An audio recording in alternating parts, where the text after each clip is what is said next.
আসসালামু আলাইকুম এভরিওয়ান। আজকে গন্ধবাদালি পাতা দিয়ে ভীষণ মজাদার একটা বড়া রেসিপি শেয়ার করব। সর্দি কাশি থেকে মুক্তি পেতে এই পাতার বড়া কিন্তু খুবই উপকারী এবং জ্বর এসে মুখের রুচি হারিয়ে গেলেও কিন্তু এই পাতার বড়া তৈরি করে খাওয়া হয়ে থাকে। এতে করে মুখের রুচিও কিন্তু ফিরিয়ে আনা যায়। আর এমনিতেও বিকেলে চায়ের সাথে এই পাতা দিয়ে বড়া তৈরি করেও খাওয়া যায়, ভীষণ মজা লাগে। তো চলুন পুরো ভিডিওটি দেখে নেওয়া যাক। প্রথমে আমি গন্ধবাদাল পাতা উঠিয়ে নিব। তো যেখানে লাগিয়েছিলাম কয়েক বছর আগে, এখন অনেক হয়ে গেছে। তবে এই বাড়িতে কেউ না থাকায়, যত্ন না করায় আসলে বিভিন্ন লতা পাতায় ভরে গেছে। তো যেগুলো গন্ধবাদালি পাতা সেগুলো আমি বেছে বেছে উঠিয়ে নিচ্ছি।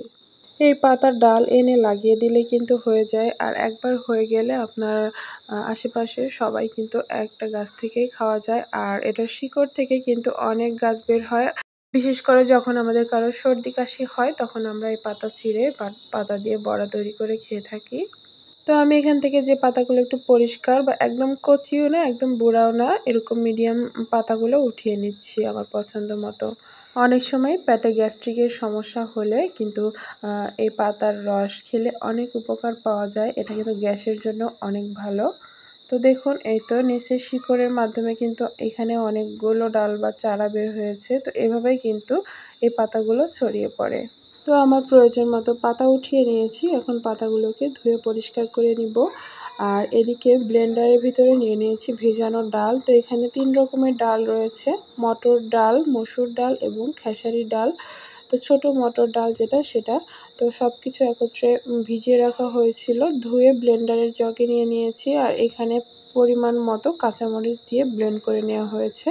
তো এখানে ১ কাপ ডাল বাটা নিয়েছি। আর কাঁচামরিচ তো দেয়াই আছে। ১ মুঠো পেঁয়াজ কুচি দিয়ে দিলাম, স্বাদমতো লবণ, খুবই সামান্য পরিমাণ হলুদ গুঁড়া দিয়ে দিচ্ছি একটু কালারের জন্য। এরপরে দিয়ে দিচ্ছি মরিচের গুঁড়া, এটাও কালারের জন্য। যেহেতু কাঁচামরিচ দেওয়া আছে তাই খুবই অল্প দিলাম। আর হাফ চা চামচের মতো কালো জিরা দিয়ে দিলাম। আর এদিকে যে গন্ধবাদালির পাতাগুলো ধুয়ে নিয়েছিলাম ও যেটুকু উঠিয়েছিলাম সেখান থেকে অর্ধেকটা নিয়েছি। আর এখন আমি কেচি দিয়ে যতটা সম্ভব কুচি করে কেটে নিব। আপনারা চাইলে বটি দিয়েও কাটতে পারেন। আবার অনেক সময় আমরা কিন্তু ডালের সাথে পাতাগুলো একসঙ্গে বেটেও করি। তো আজকে যেহেতু একটু বেশি পরিমাণ ডাল ব্লেন্ড করা হয়েছিল তাই পাতাটা আর মিশিয়ে দেইনি। তো পাতাটা আমি কুচি করে দিচ্ছি। তো ২ ভাবেই কিন্তু বড়া তৈরি করা হয় আর ২ ভাবেই কিন্তু ভালো লাগে।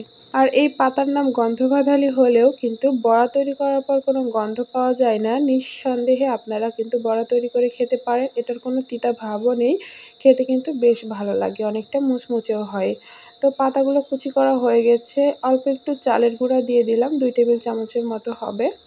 এটাতে মুচমুচে করবে বড়াগুলোকে আর বাইন্ডিংটাও ভালো হবে। তো এখন হাত দিয়ে খুবই ভালোভাবে আমি কষলিয়ে মাখিয়ে নিব।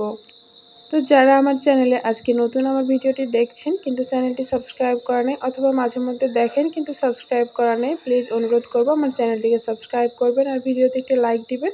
আর কে কোথায় থেকে দেখছেন অবশ্যই কমেন্ট করে জানিয়ে দিবেন। তো এবার কড়াইতে তেল গরম করে কিন্তু একে একে বড়ার শেপ দিয়ে বড়াগুলোকে একটু সময় নিয়ে লাল লাল করে মুচমুচে করে ভেজে নিব। টাটকা ডাল ভিজিয়ে বড়া তৈরি করলে কিন্তু এটার স্বাদটাই আলাদা হয়। যারা খেয়েছেন তারাই জানেন। আর চাইলে আবার বেসন দিয়েও কিন্তু বড়াগুলো ভাজতে পারেন। তবে টাটকা ডালের বড়াটা আমরা বেশি খাই এই গন্ধবাদাল পাতার সাথে। তো আপনারাও কিন্তু সর্দি কাশি থেকে আরাম পেতে এই গাছটা নার্সারি বা কোথাও থেকে এনে কিন্তু লাগিয়ে দিতে পারেন। আর এটা একবার হয়ে গেলে অনেক বছর কিন্তু থাকে বাসায়। বড়াগুলো কিন্তু লাল লাল করে ভাজা হয়ে গেছে। আর আমি যখন বড়াগুলো ভাজতে যাই তখন কিন্তু কারেন্ট ছিল না, এই জন্য বড়ার কালারটা এরকম এসেছে।